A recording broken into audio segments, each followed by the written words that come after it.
Welcome to unique edu centre. आज हम physics का थर्ड क्लास लेके आए हैं।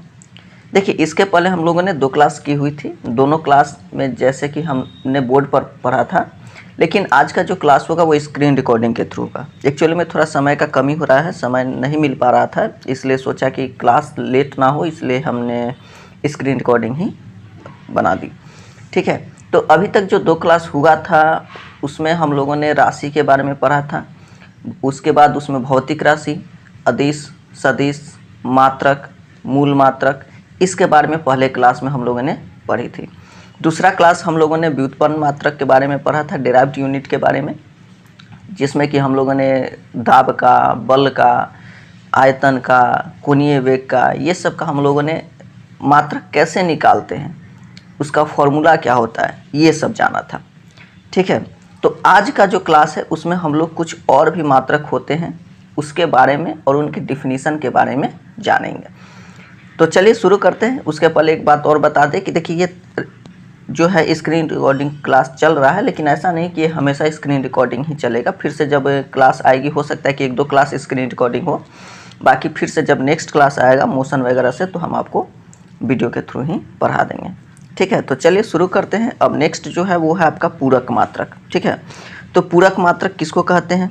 तो पूरक मात्रक कहते हैं कि वे मात्रक जो ना तो मूल है और ना ही व्युत्पन्न है, उसको हम लोग क्या कहते हैं? मूल मात्रक। उसके अंदर 2 आता है, एक होता है समतल कोण जिसका होता है रेडियन, और एक होता है ठोस कोण जिसका होता है स्टेरेडियन। अब दोनों को जानेंगे कि रेडियन क्या होता है और स्टेरेडियन क्या होता है। ठीक है, देखिए कह रहा है कि रेडियन किसको कहते हैं? रेडियन हम कहते हैं कि वह कोण जो वृत्त, ठीक है, वह कोण जो वृत्त की त्रिज्या के बराबर की चाप वृत्त के केंद्र पर बनाता है, क्या कहलाता है?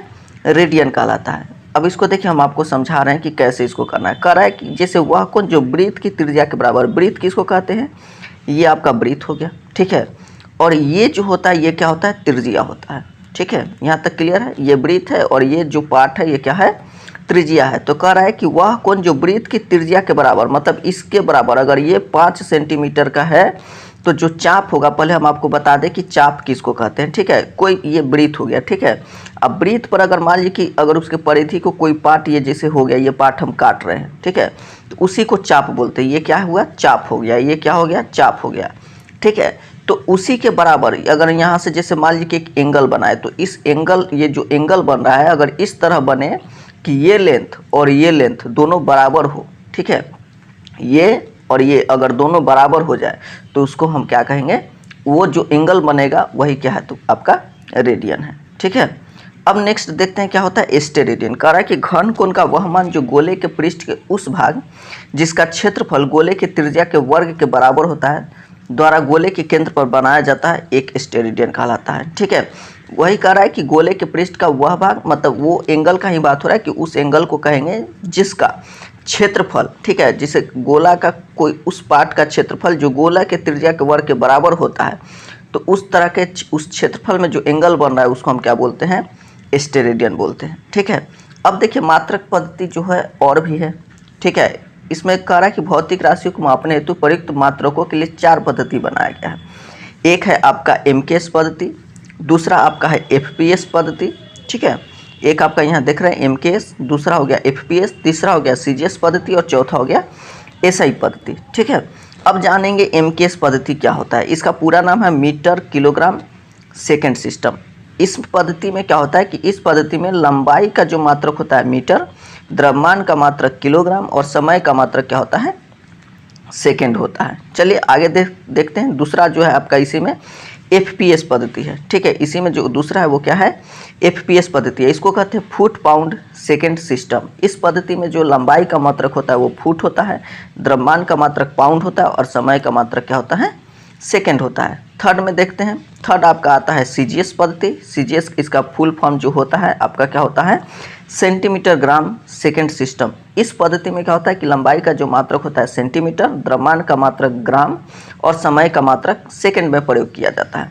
और फोर्थ नंबर है वो है आपका SI पद्धति, या इसी को बोलते हैं अंतर्राष्ट्रीय मात्रक पद्धति। SI पद्धति जो है एक MKS पद्धति का ही एक रूप है, संशोधित रूप है, 1960 में अंतर्राष्ट्रीय मापतौल अधिवेशन में एसआई पद्धति को सर्वमान्य घोषित किया गया था। ठीक है, इस पद्धति के अंतर्गत 7 मूल मात्रक जो कि आपको बता दिए हैं लाद दिग्विजय जी घड़ी तापमान के। ठीक है, वो जो 7 मूल मात्रक था वो हो गया। ठीक है, उसमें जैसे होता है लंबाई हो गया, द्रव्यमान हो गया, समय हो गया, विद्युत धारा हो गया, ताप हो गया, ज्योति तीव्रता हो गया, पदार्थ की मात्रा हो गया। तो ये सारी चीज़ें आपको हम ऑलरेडी बता दिए पहले वीडियो में। तो वो 7 और 2 समपूरक मात्रक जो अभी हम पढ़ाए, रेडियन और स्टेरेडियन जिसका मात्रक था। ठीक है, तो वो आपका क्या हो गया, पूरक मात्रक। ठीक है, समतल कोण और ठोस कोण। ठीक है, तो चलिए और नेक्स्ट देखते हैं। अब कुछ और इम्पोर्टेंट जो मात्रक है उसके बारे में जानेंगे। एक आपका है 1 माइक्रोन। 1 माइक्रोन में क्या होता है, 10⁻⁻6 मीटर होता है। उसी में आता है 1 एंगस्ट्रम। 1 एंगस्ट्रम जो होता है वो 10⁻10 मीटर। 1 एंगस्ट्रम क्या होता है, तो तरंग दैर्ध्य को एंगस्ट्रम में मापा जाता है। ठीक है, प्रकाश वर्ष। प्रकाश वर्ष क्या होता है, इसका देखिए डिफिनीशन भी दे दिए हैं और उसका वैल्यू भी दे दिए हैं। प्रकाश वर्ष क्या होता है, तो प्रकाश द्वारा 1 वर्ष में तय की गई दूरी के बराबर को 1 प्रकाश वर्ष कहा जाता है। 1 प्रकाश वर्ष जो होता है 9.46 × 10⁻15 मीटर के बराबर होता है। उसी तरह पार्सेक, यह एक पार्सेक भी जो है वो दूरी है वह जिस पर एक खगोलीय इकाई 1 सेकेंड पर का कोण बनाती है। ठीक है, 1 पार्सेक जो होता है वो क्या होता है 3.08 × 10⁻16 मीटर होता है और इक्वल टू ये 3.2 प्रकाश वर्ष के बराबर होता है। अब जैसे कहा जाए कि दूरी मापने की सबसे बड़ी जो है यूनिट क्या है, तो हो गया आपका पार्सेक। ठीक है, अब आते हैं खगोलीय इकाई किसको कहते हैं। अभी देखिएगा ध्यान से, तो यहाँ पर जो है एक वर्ड यूज हुआ था खगोलीय इकाई। तो खगोलीय इकाई क्या है, पृथ्वी के केंद्र से सूर्य के केंद्र की औसत दूरी के बराबर जो होता है उस वैल्यू को हम क्या बोलते हैं, खगोलीय इकाई बोलते हैं। अब जानेंगे मोल। तो किसी पदार्थ की वह मात्रा जिसमें उस पदार्थ के अवयवों की संख्या कार्बन C12 के 0.012 kg में उपस्थित परमाणुओं की संख्या जो 6.023 × 10⁻23 है के बराबर होती है, मोल कहते हैं। ठीक है, C12 में उपस्थित परमाणुओं की संख्या अगर 6.023 × 10⁻23 के बराबर होती है तो उसे हम क्या कहते हैं, मोल कहते हैं। इसे ही अवगाद्रो नियतांक या अवगाद्रो संख्या भी कहते हैं। ऐसा भी क्वेश्चन आता है कि एक अवगाद्रो संख्या कितना के बराबर होता है, तो उसका ये वैल्यू हो गया 6.023 × 10⁻23। या कभी कभी पूछता है कि जो मोल होता है वो कार्बन के किस मतलब रूप से देखते हैं, तो ये आपका हो गया C12 हो गया। ठीक है, अब नेक्स्ट देखते हैं डॉप्सन। नेक्स्ट आपका क्या है, डॉप्सन। तो डॉप्सन क्या होता है, तो डॉप्सन जो होता है कि ये ओजोन की मात्रा है उसको मापने में हम लोग डॉप्सन का यूज करते हैं।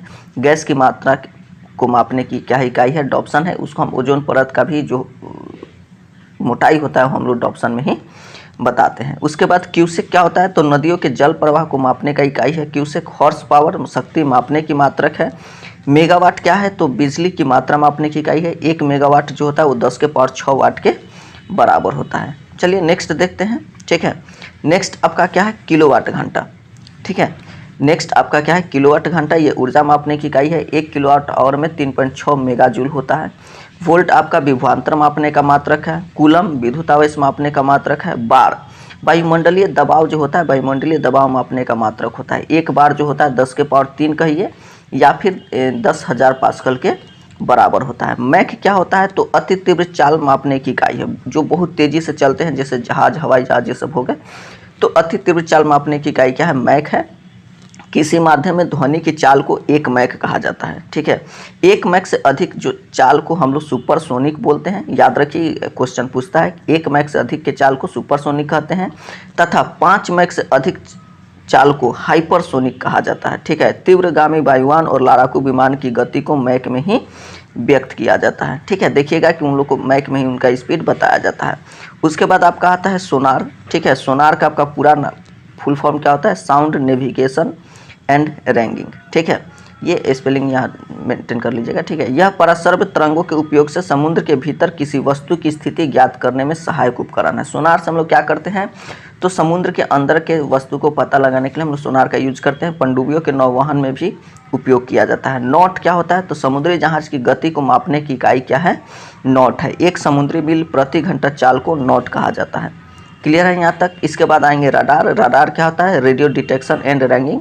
यह सूक्ष्म तरंगों के उपयोग से किसी वस्तु की स्थिति पता लगाने का कार्य करता है। वायुयान के परिचालन हेतु हवाई अड्डों पर प्रयोग किया जाता है। उसके बाद हम जानेंगे रिक्टर स्केल। तो रिक्टर स्केल क्या होता है?